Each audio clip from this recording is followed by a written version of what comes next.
আসসালামু আলাইকুম সবাইকে। কি অবস্থা? সবাই কেমন আছেন? দুপুরের খাবার খেতে বসে গেলাম। ছিল হচ্ছে পোয়া মাছ দিয়ে মূলা দিয়ে ভুনা করেছি আর ছিল ৪ রকমের ভর্তা। কি ভর্তা ছিল সেটা খাওয়ার সময় শেয়ার করছি। ভর্তার সাথে আচারের তেল না হলে আমার চলেই না। ভর্তার সাথে আচারের তেলটা দারুণ মজা লাগে। এই যে ১ম ভর্তাটা নিয়েছিলাম, এটা ছিল পটলের খোসা আর চিংড়ি মাছের ভর্তা। কাঁচামরিচ দিয়ে বানানো হয়েছিল, তাই এরকমের সবুজ লাগছিল। ভর্তা খেতে দারুণ মজা। এর পরবর্তীতে ছিল এটা বেগুন ভর্তা।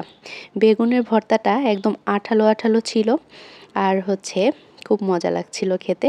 একটু শুকনা মরিচ দেওয়া হয়েছিল বেগুন ভর্তার মধ্যে। বেগুন ভর্তাটা বেশ ভালোই লাগে খেতে।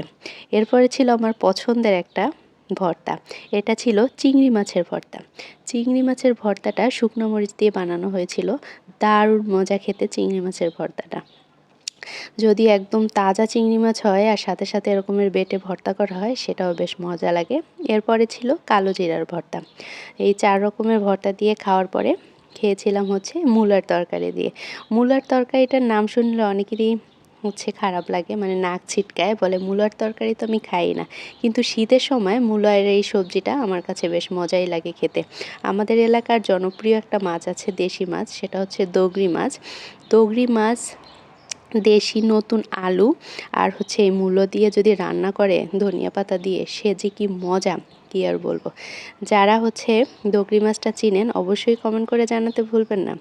খাওয়ার শেষে আমি সবগুলো ভর্তা একসাথে এরকমের মিক্সড করে নিয়ে ভাত মাখিয়ে খাচ্ছিলাম। কি যে দারুণ মজা লাগছিল। তো চলুন, মূলা দিয়ে যে পোয়া মাছ রান্না করেছিলাম সেটার রেসিপিটাই আপনাদের সাথে শেয়ার করছিলাম। তো প্রথমে পোয়া মাছটাকে খুব ভালোভাবে ধুয়ে পরিষ্কার করে নিয়েছিলাম। মূলাটাকে এভাবে লম্বা করে কেটে নিয়েছি। তারপরে পোয়া মাছগুলো খুব ভালোভাবে ভাজি করে নিয়েছি আর এদিকে মশলাগুলো সব ভালোভাবে কষিয়ে নিয়ে এর মধ্যে মূলোগুলো দিয়ে দিলাম। এরপরে খুব ভালোভাবে নেড়েচেড়ে মূলাটা যখন সেদ্ধ হয়ে আসবে অনেকটাই, ওই মুহূর্তে একটু পানি দিয়ে দিলাম। পানি দিয়ে তারপর নেড়েচেড়ে নিয়ে যখন অনেকটাই ঝোলটা কমে আসছে আর সেদ্ধ হয়ে আসছে মূলাটা, ওই মুহূর্তে ভেজে রাখা মাছগুলো দিয়ে দিয়েছিলাম। মূলার তরকারিটা সত্যিই দারুণ খেতে মজা হয়েছিল। অনেকেই মূলা খেতে পছন্দ করে না, কিন্তু আমার কাছে এই তরকারিটা আজকে বেশ মজা লেগেছিল। ধন্যবাদ।